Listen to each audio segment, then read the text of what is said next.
Shalom dan selamat bertemu kembali diucapkan kepada semua jemaat SIB Glory Tuaran dalam ibadah secara atas talian pada hari ini, 25 Julai 2021. Syukur puji Tuhan kerana atas anugerahnya kita masih diberi kesempatan untuk dapat beribadah bersama, walaupun hanya secara maya. Namun kita yakin dan percaya bahwa kasih dan kuasa Tuhan tidak terbatas dengan keadaan ini. Mari jemaat Tuhan, sebelum kita belajar daripada firman Tuhan pada pagi ini, mari kita datang kepadanya di dalam doa. Mari kita berdoa. Tuhan Allah Bapa kami yang hidup, Allah yang kami sembah dan sanjung hanya di dalam nama Yesus Kristus. Kami datang di hadapan Bapa pada saat ini, merendahkan diri di hadapan-Mu, mengucap syukur atas segala berkat dan kebaikan yang telah Engkau curahkan di dalam hidup kami. Bapa, sebelum kami belajar daripada bagian firman-Mu pada pagi ini, kami dengan penuh kesedaran dan rendah hati ingin memohon pengampunan daripada-Mu ya Yesus, atas segala dosa dan pelanggaran kami, baik itu perbuatan kami, tutur kata kami, bahkan segala keinginan kami yang tidak berkenan di hadapan-Mu. Kami mohon ampunilah kami Bapa. Kami mengakui segala kealpaan dan kegagalan kami. Untuk itu Tuhan, sucikan dan kuduskanlah kami dengan kuasa darah-Mu, agar kami layak masuk di dalam hadirat-Mu, bersimpu di bawah kaki-Mu dan menikmati firman-Mu. Kami persiapkan hati kami menerima firman-Mu pada saat ini. Di dalam dan di atas nama Yesus yang kudus, kami naikkan doa ini dengan penuh ucapan syukur. Amin. Jemaat Tuhan yang dikasihi sekalian, tema gereja kita bagi sepanjang bulan ini ialah jangan khawatir, nyatakan segala keinginanmu kepada Tuhan. Tema ini merupakan satu tema yang tidak asing lagi dan begitu sering kali dibawa dan dibahaskan oleh hamba-hamba Tuhan. Mengapakah demikian? Ya, saudara-saudariku, ternyata kekhawatiran ini merupakan satu isu universal yang dialami oleh semua orang, tanpa mengira usia, bangsa, pangkat, harta kekayaan, maupun status sosial. Semua orang ada kekhawatiran yang tersendiri. Bahkan kita sebagai anak-anak Tuhan juga turut ditimpa kekhawatiran. Itulah sebabnya Yesus di dalam khotbahnya di atas bukit telah menyampaikan nasihat, perumpamaan dan penerangan yang panjang lebar mengenai hal kekhawatiran. Karena sebagai manusia, Yesus tahu dan sadar bahwa kekhawatiran itu seringkali terjadi di dalam hati setiap manusia. Sidang jemaat yang dikasihi Tuhan, pada hari ini kita akan mengupas satu subtema mengenai hal kekhawatiran ini, yaitu khawatir boleh atau dilarang. Mari kita lihat pembacaan firman Tuhan yang terdapat dalam Mazmur bab yang ke-13, ayat yang ketiga. Mazmur bab yang ke-13, ayat yang ketiga. Firman Tuhan berbunyi demikian. Berapa lama lagi aku harus menaruh kekhawatiran dalam diriku dan bersedih hati sepanjang hari? Berapa lama lagi musuhku meninggikan diri atasku? Ayat pembacaan yang kita dengar sebentar tadi itu merupakan keluhan dan pernyataan daripada perasaan yang timbul dalam hati Raja Daud akibat kekhawatiran yang terjadi di dalam hidupnya, di mana dia khawatir akan kehadiran musuh-musuhnya yang sedang mencari dia untuk membunuhnya. Dan dalam masa yang sama, Raja Daud juga merasa khawatir karena sepertinya seolah-olah Tuhan telah meninggalkan dan tidak mempedulikan dia. Jika Raja Daud saja yang begitu diberkati Tuhan, bahkan yang diangkat Tuhan untuk menjadi Raja orang Israel, dengan segala kekayaan, kemewahan, dan kewibawaannya, mempunyai perasaan khawatir yang mendalam dan luar biasa dalam hatinya, apakan lagi kita, saudara-saudariku, kita tidak lari daripada berasa khawatir. Sebagai orang tua, kekhawatiran terhadap keselamatan anak-anak akan mendorong mereka untuk mengambil langkah berjaga-jaga yang lebih baik agar dapat menghindarkan anak-anak daripada bahaya. Kekhawatiran terhadap masa depan juga boleh mendorong anak-anak muda untuk belajar bersungguh-sungguh bagi mendapatkan keputusan yang cemerlang dalam pelajaran sebagai jaminan kepada kerjaya yang baik.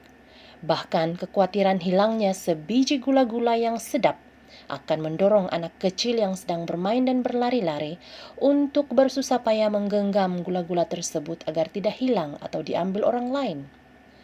Dalam situasi pandemi COVID-19 ini, Kekhawatiran mendapat jangkitan mendorong kita untuk lebih berhati-hati dalam menjaga SOP, bahkan sanggup bersusah payah mendapatkan suntikan vaksin.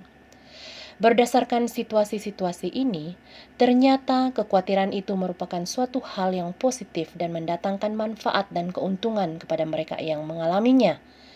Bayangkan jikalau ibu bapa tiada kekhawatiran terhadap keselamatan anak-anaknya, ataupun anak-anak muda tiada kekhawatiran terhadap masa depannya. Tentu saja huru-hara akan terjadi dan perancangan masa depan turut terjejas, bukan saja secara individu, tetapi turut memberi kesan kepada keluarga, masyarakat, community, dan negara. Sama seperti Rasul Paulus yang merasa khawatir terhadap jemaat di Korintus, akhirnya hal ini mendorong dia untuk berusaha keras untuk menghibur, menguatkan, dan memberi bantuan kepada jemaat di sidang tersebut.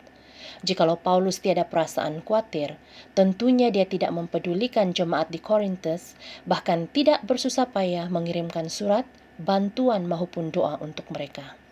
Oleh itu ternyata bahwa kekhawatiran itu sebenarnya memberi manfaat yang menguntungkan dan membawa kebaikan kepada kita. Namun mengapa di dalam Alkitab Yesus seringkali mengingatkan kepada kita agar jangan khawatir? Apakah kita sebagai orang Kristen tidak dibenarkan untuk berasa khawatir? Nah, sebelum kita mengupas lebih lanjut mengenai hal kekhawatiran ini, mari kita selami apa sebenarnya khawatir itu. Menurut terjemahan Dewan Bahasa dan Pustaka, kata khawatir ini bermaksud cemas, takut, gelisah, dan tidak sedap hati memikirkan sesuatu yang akan atau bakal terjadi. Ini bermaksud bahwa kekhawatiran itu sebenarnya adalah suatu perasaan yang lahir daripada sesuatu perkara yang belum lagi terjadi. Dalam perspektif Alkitabiah, kekhawatiran ini adalah akibat daripada kejatuhan manusia yang pertama di dalam dosa, yaitu Adam dan Hawa. Dan akibat daripada kejatuhan itu, dosa telah menjalar kepada semua manusia dan menjangkau setiap aspek kehidupan manusia yang menyebabkan pikiran dibutakan, hati nurani disesatkan, memiliki pikiran-pikiran yang terkutuk, hati menjadi degil, serta akal dan suara hati yang najis. Dan sama seperti dosa adalah bersifat universal, demikianlah juga hal kekhawatiran. Tidak ada seorang pun manusia yang tidak mengalami kekhawatiran. Saudara-saudari yang dikasihi dalam Tuhan Yesus, terdapat 3 bentuk kekhawatiran. Yang pertama, khawatir terhadap akibat daripada kejahatan ataupun kesalahan yang telah dilakukan. Mari kita lihat pembacaan di dalam Kejadian bab yang ketiga, dan kita membaca mulai dari ayat 7 hingga ayat yang ke-11. Firman Tuhan berbunyi demikian. Maka terbukalah mata mereka berdua dan mereka tahu bahwa mereka telanjang. Lalu mereka menyemat daun pohon arah dan membuat syawat. Ketika mereka mendengar bunyi langkah Tuhan Allah yang berjalan-jalan dalam taman itu pada waktu hari sejuk, bersembunyilah manusia dan istrinya itu terhadap Tuhan Allah di antara pohon-pohonan dalam taman. Tetapi Tuhan Allah memanggil manusia itu dan berfirman kepadanya, "Di manakah engkau?" Ia menjawab, "Ketika aku mendengar bahwa engkau ada dalam taman ini, aku menjadi takut karena aku telanjang. Sebab itu aku bersembunyi." Firman-Nya, "Siapakah yang memberitahukan kepadamu bahwa engkau telanjang? Apakah engkau makan dari buah pohon yang kularang engkau makan itu?" Tatkala Adam jatuh di dalam dosa dengan melanggar perintah Allah, maka dia mulai sadar akan keadaan dirinya. Dan dia menyadari akan kesalahan yang telah dia lakukan. Dan dia menjadi takut kepada Tuhan. Dia khawatir Allah akan murka dan akan menghukum dia atas kesalahan yang dilakukannya. Dan dia mengekspresikan kekhawatiran ini dengan menyembunyikan dirinya dari hadapan Allah. Ramai orang yang melakukan kesalahan atau kejahatan hidup di dalam ketakutan. Mengapa mereka takut? Karena mereka merasa khawatir bahwa apa yang telah mereka lakukan itu diketahui oleh orang lain. Dan mereka khawatir akan akibat yang bakal mereka alami hasil daripada perbuatan tersebut. Oleh itu, bagi memastikan kesalahan atau kejahatan itu tidak diketahui oleh orang lain, maka mereka akan berusaha sedaya upaya untuk menutupinya, agar jangan sampai dosa itu ketahuan.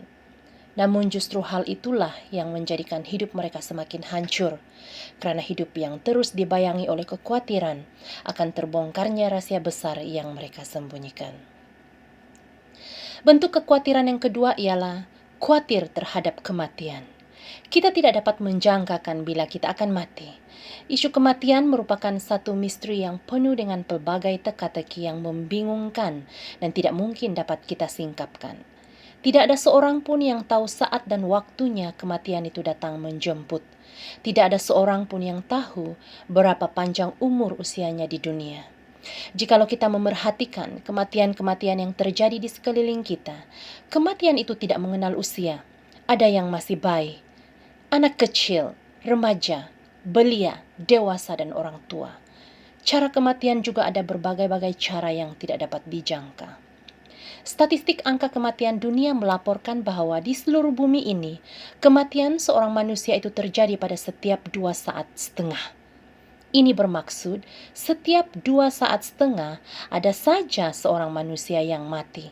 Dan kematian-kematian ini tidak mengira umur, bangsa, dan harta kekayaan. Semua fakta ini memberikan kita teka-teki tentang misteri kematian, sekaligus memperingatkan kita agar pada setiap masa untuk selalu bersiap sedia menghadapi kematian yang boleh tiba pada bila-bila masa. Pilihan-pilihan dan keputusan-keputusan yang kita ambil di dalam hidup kita sekarang ini akan menentukan kemanakah kita akan pergi setelah kematian.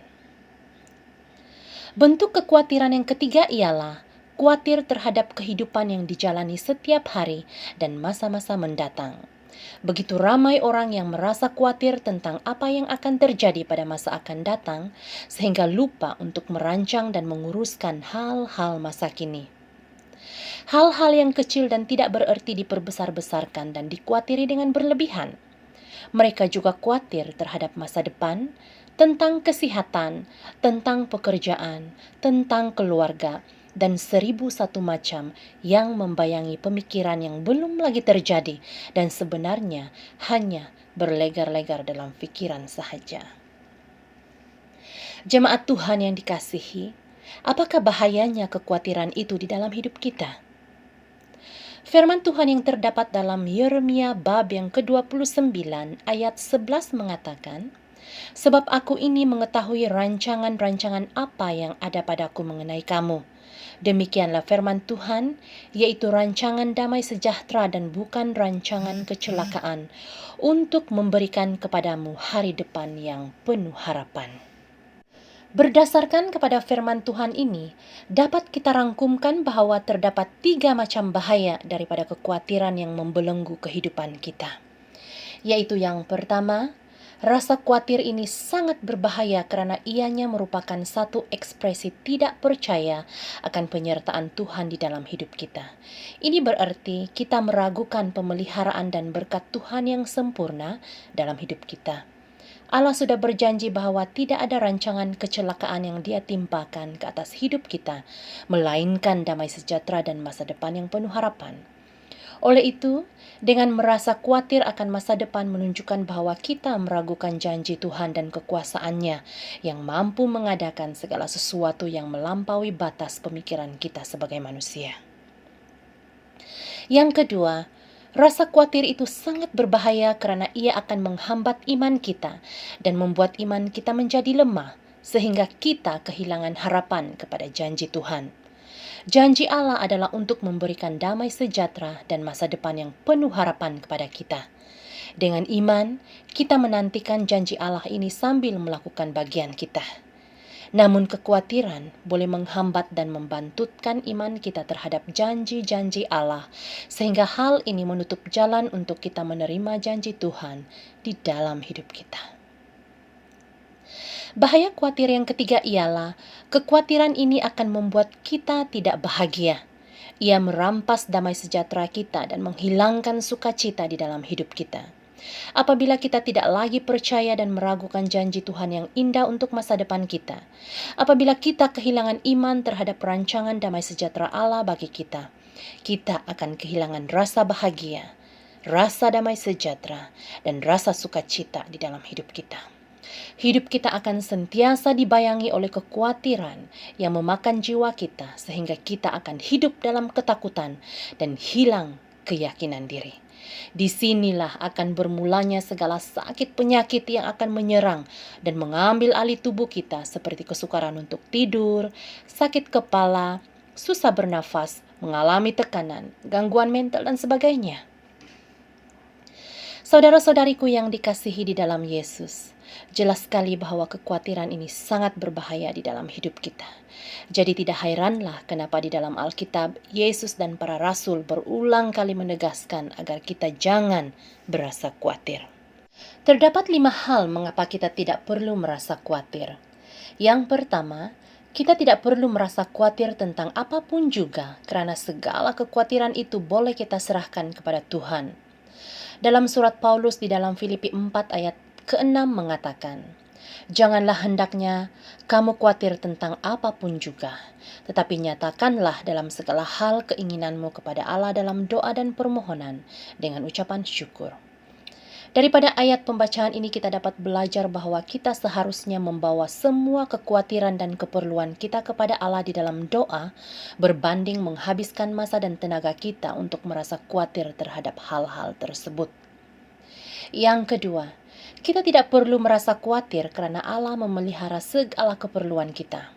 Ini kita boleh baca di dalam Injil Matius bab yang ke-6 ayat 25 hingga 34 yang menerangkan dengan panjang lebar tentang hal kekhawatiran dan bagaimana Allah begitu menghargai dan memperhatikan setiap keperluan kita.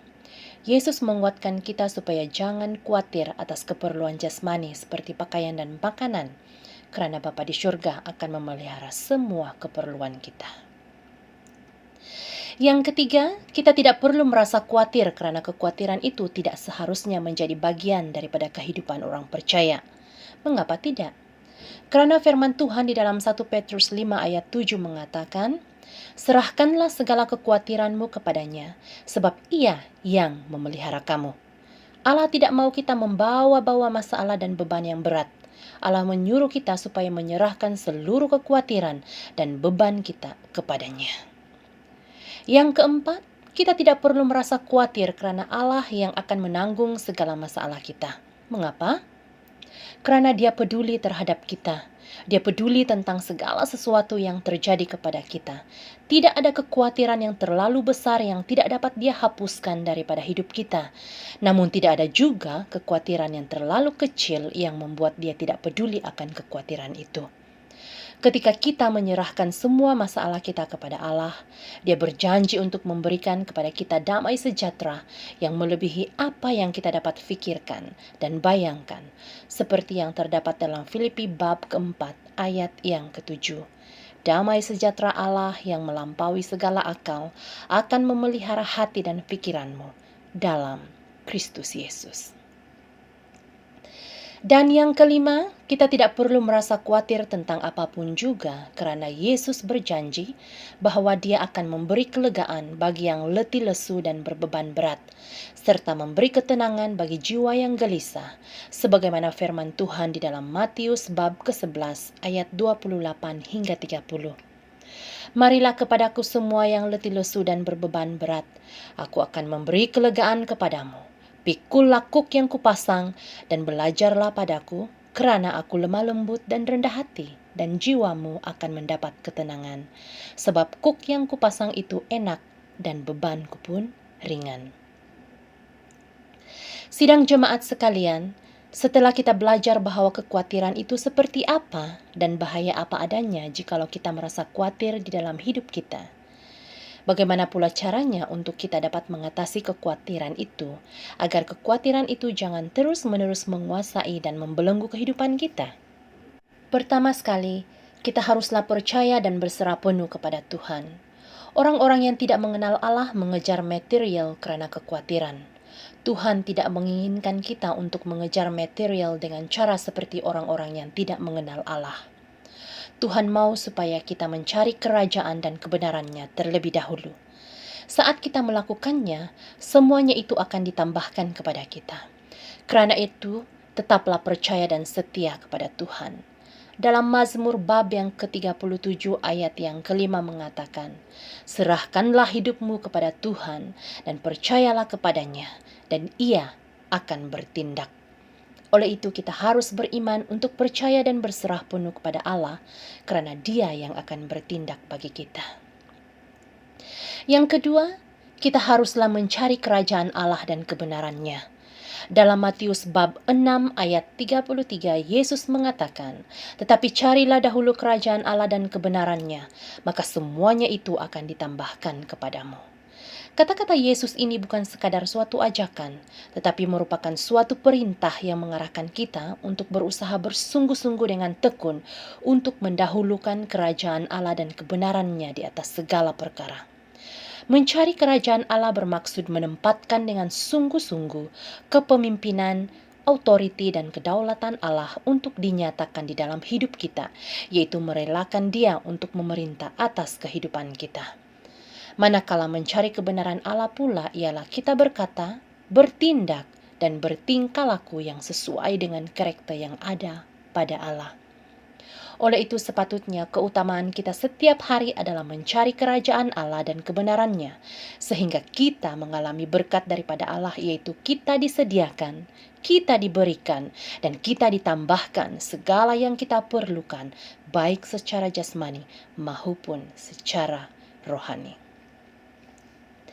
Dalam Filipi bab yang keempat ayat yang keenam mengatakan, "Janganlah hendaknya kamu khawatir tentang apapun juga, tetapi nyatakanlah dalam segala hal keinginanmu kepada Allah dalam doa dan permohonan dengan ucapan syukur." Jelas sekali dalam pembacaan ini bahwa cara yang paling mudah, tepat dan mustajab untuk mengatasi kekhawatiran kita ialah dengan menyerahkannya kepada Tuhan di dalam doa. Datanglah kepada Tuhan dengan penuh kerendahan hati dan berperkaralah dengan Tuhan tentang segala kekhawatiranmu. Hanya Tuhan saja yang paling berkuasa menghapuskan kekhawatiran kita. Malahan Dia dapat dipercayai dengan jaminan 100%, berbanding jika kita meluahkan kekhawatiran kita kepada manusia.